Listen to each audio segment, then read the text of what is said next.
பிரியமானவர்களே, உங்கள் அனைவருக்கும் ஆண்டவராகிய இயேசு கிறிஸ்துவின் நாமத்தினாலே என் அன்பின் வாழ்த்துக்கள். இன்றைக்கு நம்ம தியானிக்க போகிறதான சங்கீதம், நம்ம வாசித்ததான சங்கீதம் தான் 147வது சங்கீதம். இது ஒரு துதியின் சங்கீதம். இதுக்கு நான் என்ன தலைப்பு வச்சிருக்கிறேன் அப்படின்னா, கர்த்தரை துதிக்கும் போது அவருடைய இரக்கங்கள் நமக்கு எப்போதும் நன்மையை தரும். நம்ம எப்பெல்லாம் ஆண்டவரை துதிக்கிறோமோ அப்பெல்லாம் நமக்கு நல்லது அப்படின்னு சொல்லிட்டுதான் முதல் வசனத்துல ஆரம்பிக்குது. கர்த்தரை துதியுங்கள், நம்முடைய தேவனை கீர்த்தனம் பண்ணுகிறது நல்லது, துதித்தலே இன்பமும் ஏற்றதுமாய் இருக்கிறது. துதித்தல் எப்போதுமே நமக்கு நன்மையை மட்டும்தான் கொண்டு வரும். அது ஒரு இன்பமானது, அழகானது அப்படின்னு சொல்லி இங்க நம்ம வாசிக்கிறோம். அப்போ பாஸ்டர் ஏற்கனவே சொன்ன மாதிரி, ஆண்டவர் நமக்கு நன்மை செஞ்சா மட்டும் கர்த்தரை நம்ம என்ன பண்ணக்கூடாது, துதிக்க கூடாது. எந்த காலத்திலையும் எந்த நேரத்திலையும் நம்ம என்ன பண்ணணும், கர்த்தரை எக்காலத்திலும் ஸ்தோத்தரிப்பேன், அவர் துதி எப்போதும் என் வாயில் இருக்கும் என்று சொல்லி தாவீது துதிக்கிறத பார்க்கிறோம். தாவீதனுடைய வாழ்க்கையில அவர் நல்லது நடந்தாலும் சரி, அவருடைய வாழ்க்கையில கெட்டது நடந்தாலும் சரி, எந்த நேரத்திலையும் தாவீது ராஜா கர்த்தரை துதிச்சுக்கிட்டே இருந்தாராம்.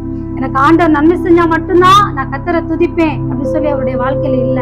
எனக்கு ஆண்டவர் என்ன செஞ்சாலும் பரவாயில்ல, நான் கர்த்தரை துதிப்பேன். சத்துருக்கள் எவ்வளவோ தாவீதுக்கு பின்தொடர்ந்தாங்க, ஆனாலும் கூட அவர் சோர்ந்து போகாம கர்த்தரை துதிச்சுட்டே இருந்தாராம். அப்போ ஆண்டவரை துதிக்கும் போது அவருடைய வாழ்க்கையில ஆண்டவர் அநேக அற்புதங்களை செய்தார். இன்னைக்கும் கூட நம்ம வாழ்க்கையில நம்ம என்ன நமக்கு சூழ்நிலைகள், மோசமான சூழ்நிலைகளா இருந்தாலும் சரி, நம்ம கர்த்தரை துதிக்கிறத மட்டும் விடவே கூடாது. எந்த நேரத்திலும் துதிக்கும் போது கர்த்தர் நமக்கு நன்மைகளை தருவார். கீழே நிறைய வசனங்கள், ரொம்ப அழகான வசனங்கள்லாம் இங்க நம்ம பார்க்கிறோம். அதுல 2 வசனத்தை தான் எடுத்திருக்கிறேன். அதுல 4வது வசனத்துல பாருங்க, அவன் நட்சத்திரங்களின் லக்கத்தை எண்ணி அவைகளுக்கெல்லாம் பேரிட்டு அழைக்கிறாராம். நட்சத்திரத்தை நம்ம எண்ணவே முடியாது. வெளியில போய் நின்று பாருங்க, நைட் நேரத்துல எவ்வளவோ கோடி நட்சத்திரங்கள் இருக்குது. ஆனா அந்த ஒவ்வொரு நட்சத்திரங்களையும் கர்த்தர் பேரிட்டு அழைக்கிறாரா. அப்போ ஒவ்வொரு நட்சத்திரத்துக்குமே ஆண்டவர் பேர் வச்சிருக்கிறாரு. இன்னைக்கும் நம்ம நினைக்கலாம், நமக்கு நம்ம அப்பா அம்மா பேர் வச்சாங்கன்னு சொல்லி நினைக்கலாம். ஆனா நம்ம அப்பா அம்மா பேர் வைக்கிறதுக்கு முன்னாடியே கர்த்தர் நம்மள பேர் வச்சு அழைச்சிட்டாராம். அப்ப இங்க இருக்கிற நம்ம எல்லாருமே நினைக்கலாம், எனக்கு எங்க அப்பா தானே பேர் வச்சாரு, எங்க அம்மா தானே பேர் வச்சாங்க, என் சொந்தக்காரங்க பேர் வச்சாங்கன்னு நினைக்கலாம். ஆனா ஆண்டவர் சொல்றாரு, நான் உன்னைய உலக தோற்றத்திற்கு முன்னே நான் தெரிந்து கொண்டேன். இந்த வசனங்கள் நான் சொல்றேன், எடுத்தவங்க நீங்க வாசிக்கலாம். ஏசாயா 43:1 சொல்லுகிறது, பாருங்க, உன்னை பேர் சொல்லி அழைத்த தேவன். நம்மள பாருங்க, நட்சத்திரத்தை பேர் வச்சு அழைத்த தேவன் இன்னைக்கு உங்களை என்னையும் ஆண்டவர் பேர் சொல்லி அழைக்கிறாராம். நீங்க அதனால சோர்ந்து போகாதீங்க. நம்மள ஆண்டவர் மறக்க மாட்டாரு, நம்மளை கைவிட மாட்டாரு. என் பேர் யாருக்குமே தெரியலையே அப்படின்னு சொல்லிட்டு நீங்க நினைக்காதீங்க, நான் பேர் பிரஸ்தாபம் ஆகலையே அப்படின்னு சொல்லி நினைக்காதீங்க. கர்த்தரே நம்மளை பேர் சொல்லி அழைத்திருக்கிறார். அவர் ஒருபோதும் நம்மளை என்ன பண்ண மாட்டார், மறக்க மாட்டார், நம்மளை கைவிட மாட்டார். அந்த நிறைய கோடிக்கணக்கான நட்சத்திரங்களுக்கே ஆண்டவர் பேரை வச்சவர் இன்னைக்கு உங்களை ஆண்டவர் பேர் சொல்லி அழைக்கிறாராம்.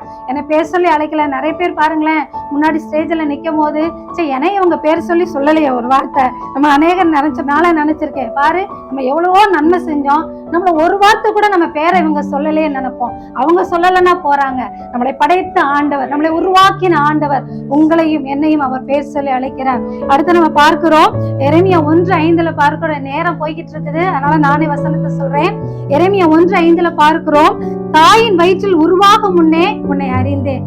ஆண்டவர் நம்மளை எப்ப அறிஞ்சாரா, தாயின் கற்பத்துல உருவாகிறதுக்கு முன்னாடியே நம்மளை அறிஞ்சிட்டாராம்.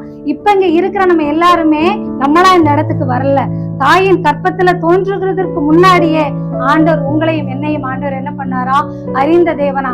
அதை விட என்ன தெரியுமா, அந்த உலக தோற்றத்திற்கு முன்னாடியே கர்த்தர் நம்மளை முன்குறித்து இருக்கிறார். எபேசியர் 1:4 நம்ம அந்த வசனத்தை நம்ம வாசிக்கிறோம்.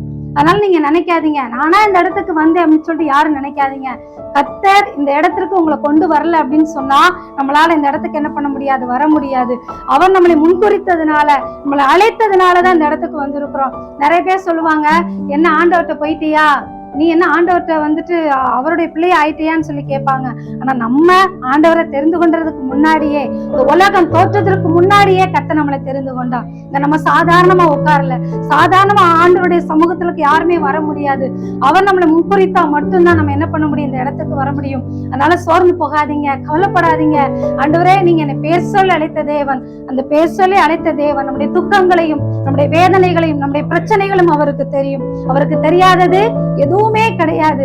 அதனால என்னை அவங்க நினைக்கல, என்னை இவங்க நினைக்கல, என்னை விசாரிக்கல அப்படின்னு சொல்லிட்டு ஒரு நாள் கவலைப்படாதீங்க. நான் அநேக நேரத்துல கவலைப்பட்டிருக்கேன், என்னை யாருமே விசாரிக்கலையே, என்னுடைய துக்கமான நேரங்கள்ல யாருமே என்னை என்னன்னு கூட கேட்கலன்னு சொல்லிட்டு அநேக நேரங்களை நான் சோர்ந்து போயிருக்கிறேன். ஆண்டவர் நம்மளை பேச சொல்லி அழைக்கிற தேவன். இன்றைக்கும் கூட உங்களை பார்த்து கத்த சொல்லுகிறார், எந்த காரியத்துக்கு உன்னை யாருமே விசாரிக்கலையே அப்படின்னு சொல்லி நினைக்காதீங்க. நம்மளை படைத்த தேவன், நம்மளை உருவாக்கின தேவன், நம்மளை பேச சொல்லி அழைத்து அறிந்திருக்கிற தேவன். உங்களை ஒருபோதும் ஆண்டவர் என்ன பண்ண மாட்டானா, கைவிடவே மாட்டார். அடுத்து நம்ம பார்க்கிறோம் 13-14 வசனத்துல பார்க்கிறோம், அவர் உன் வாசல்களின் தாழ்பால்களை பலப்படுத்தி உன்னிடத்தில் உள்ள உன் பிள்ளைகளை ஆசீர்வதிக்கிறார். நம்முடைய பிள்ளைகளை கர்த்தர் ஆசீர்வதிப்பாருங்க. உலகத்துல நம்முடைய பிள்ளைகளை குறிச்சு யார் என்ன வேணாலும் சொல்லிட்டு போகட்டும், இவன் தருதலையா போயிருவான், இவன் உருப்பட மாட்டான்னு சொல்லி நிறைய பேர் சொல்லுவாங்க. ஆனா கர்த்தருடைய வார்த்தை என்ன சொல்லுது பாத்தீங்களா? உன்னுடைய பிள்ளைகளை கர்த்தர் என்ன பண்ணுவாராம்? ஆசீர்வதிப்பாராம். நம்முடைய பிள்ளைகளுடைய சமாதானம் பெரிதா இருக்கும். உன் பிள்ளைகள் கர்த்தரால் போதிக்கப்பட்டு இருப்பார்கள் என்று சொல்லி நம்ம வேதத்துல வாசிக்கிறோம். அதனால உங்களுடைய பிள்ளைகளை நினைத்து நீங்க சோர்ந்து போகாதீங்க. என்னுடைய பிள்ளைகளுடைய எதிர்காலம் எப்படி இருக்கும் அப்படின்னு சொல்லி நினைத்து சோர்ந்து போகாதீங்க. கர்த்தர் நம்முடைய பிள்ளைகளுடைய எதிர்காலத்தை மிகவும் சிறப்புள்ளதாக மாற்றுவா. யாரெல்லாம் ஏளனமா நினைச்சாங்களோ, யாரெல்லாம் நம்முடைய பிள்ளைகள் இப்படி போயிருவாங்கன்னு சொல்லி நினைச்சாங்களோ, அவங்களுக்கு முன்னாடி நம்முடைய பிள்ளைகளை ஆண்டவர் தலை நிமிர செய்வார். நம்முடைய பிள்ளைகளை கர்த்தர் ஆசீர்வதிக்கிற தேவனாய் இருக்கிறோம். அடுத்து பாருங்க 14வது வசனத்தை பாருங்க, அவர் உன் எல்லைகளை சமாதான விளைவுகளாக்கி உச்சிதமான கோதுமையினால் உன்னை திருப்தியாக்குவார் என்று பார்க்கிறோம். அதே சங்கீதம் 147 சங்கீதம் 86 நம்ம பார்க்கிறோம், உச்சிதமான கோதுமையினால் கர்த்தர் உன்னை போஷிப்பார், கண்மலையின் தேனினால் உன்னை திருப்தியாக்குவார் என்று பார்க்கிறோம். நம்மள ஆண்டவர் என்னைக்குமே உச்சிதமா சாப்பிடறதுக்கு தான் நம்மளை வைப்பாரு. அறகுறையான ஒரு சாப்பாடை நமக்கு கொடுக்க மாட்டார். என்னைக்குமே உச்சிதமான ஒரு கோதுமை, உச்சிதமான நன்மையினால கர்த்தர் திருப்தியாக்குவா. நம்ம தான் என்ன பண்றோம், உச்சிதமான சாப்பாடை நம்ம ஐயோ இதெல்லாம் இப்படி அப்படின்னு சொல்லி நினைக்கிறோம். ஆனா ஆண்டோடைய பிள்ளைங்களுக்கு ஆண்டவர் உச்சிதமான நன்மை, உச்சிதமான கோதுமை, உச்சிதமான சாப்பாடுனால ஆண்டவர் நம்ம என்ன பண்ணுவார்? போஷிப்பார். நிறைய பேர் நம்மள சொல்லலாம் என்ன இப்படி சாப்பிடுறாங்க அப்படின்னு. ஆனா ஆண்டவர் நமக்கு கொடுத்த அந்த ஆசீர்வாதங்களை, மீதிமான துணிக்கைகளை என்ன பண்ணணும்? நம்ம எடுக்கணும். அந்த அளவுக்கு ஆண்டவர் நம்மளை ஆசீர்வதிப்பார். நிறைய பேர் இந்த மாச கடைசின்னு சொல்லுவாங்க. நமக்கு மாச கடைசி இல்ல, முதல் மாசமும் கிடையாது, முதல் நாளும் கிடையாது. எல்லா நாளிலையுமே ஆண்டவர் நம்மளை ஆசீர்வதிக்க விரும்புகிறார். இன்றைக்கு நீங்க ஒருவேளை குறைவுகளோட இருக்கலாம், பலவிதமான எனக்கு குறைவுகள் இருக்குன்னு சொல்லி நினைக்கலாம். ஆனா ஆண்டவர் உங்க வாழ்க்கையில உச்சிதமான நன்மையினால கர்த்தர் என்ன பண்ணுவாரா? போஷிப்பாரா. வேதத்துல அநேக வசனங்களை நம்ம பார்க்கிறோம். அவர் நம்முடைய எல்லைகளை கர்த்தர் ஆசீர்வதிப்பாரா. நம்ம எங்க குடி இருக்கணும் அப்படின்னு சொல்லிட்டு ஆண்டவர் என்ன பண்ணுவாரு? நமக்கு எல்லைகளை ஆண்டவர் வைத்திருக்கிறாராம். நிறைய வசனங்கள் இருக்கிறது. அப்போஸ்தலர் 17ஆம் அதிகாரம் 26வது வசனத்துல நம்ம பார்க்கிறோம், அவர்கள் குடியிருப்பின் எல்லைகளையும் அவர் குறித்திருக்கிறார் என்று பார்க்கிறோம். நம்ம எங்க வசிக்கணும், எங்க குடியிருக்கணும் அப்படின்னு அவருக்கு தான் தெரியும். ஒருவேளை நம்ம நினைக்கலாம் நான் இங்கதான் இருப்பேன் அப்படின்னு சொல்லிட்டு நம்ம மனக்கோட்டையை கட்டிட்டு இருக்கலாம், எனக்கு இந்த இடம் தான் பெஸ்ட்னு சொல்லி நினைக்கலாம். ஆனா நம்ம எங்க இருக்கணும், எங்க குடியிருக்கணும்னு சொல்லிட்டு ஆண்டவர் நம்முடைய எல்லைகளை அவர் குறித்து வைத்திருக்கிறாராம். அப்போ நம்ம சுற்றில் இருக்கிறதான எல்லைகளை கர்த்தர் சமாதான விளைவுகளாக மாற்றுவோம். நமக்கு என்ன அந்த இடத்துல இடர்பாடுகள் வந்தாலும் சரி, நம்முடைய கூடாரத்தை கர்த்தர் என்ன பண்ணுவாரு? சமாதானத்தோடு வைப்பாரு. நம்ம நினைக்கலாம் ஐயோ நான் தனியா இருக்கிறேனே, இந்த இடத்துல எனக்கு யாருமே இல்லையேன்னு சொல்லிட்டு. ஆனா ஆண்டவர் அந்த இடத்துல நமக்கு சமாதானமா நம்மளை குடி வச்சு நம்மளை ஆண்டவர் அழகு பார்க்கிற தேவனா இருக்கிறான். வேதத்துல நம்ம பார்க்கிறோம், யாபேஸை குறித்து நம்ம பார்க்கிறோம். அவன் பிறந்த உடனே அவங்க அம்மா அவனுக்கு பேர் வச்சுட்டா, யாபேஸ் அப்படின்னு பேர் வச்சுட்டான். யாபேஸ் அப்படின்னா துக்கம், வேதனை அப்படின்னு சொல்லி அர்த்தம். பாருங்க, ஒரு தாய் தன்னுடைய பிள்ளைக்கு துக்கம்னு சொல்லி பேர் வைக்கும் போது அவன் வளர வளர எல்லாருமே எபிரேய மொழியில துக்கம் அப்படி, யாபேஸ் அப்படின்னா துக்கம்னு அர்த்தம். அப்ப வளர வளர எல்லாருமே பாரு துக்கத்தின் புள்ள, இவன் துக்கத்தின் மகன் அப்படின்னு சொல்லி எல்லாருமே கூப்பிட்டுருப்பாங்க. இன்னைக்கும் நம்ம பிறக்கிற குழந்தைங்களுக்கு நம்ம ஞானமா பேர் வைக்கணும்.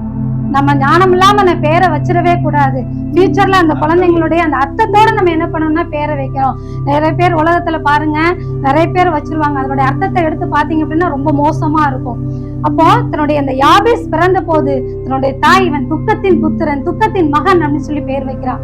ஆனா அவனுடைய வாழ்க்கையில பாருங்க, அவன் செபிக்கிறான், தேவரீர் என்னை ஆசீர்வதித்து என் எல்லைகளை பெரிதாக்கும் என்று சொல்லி.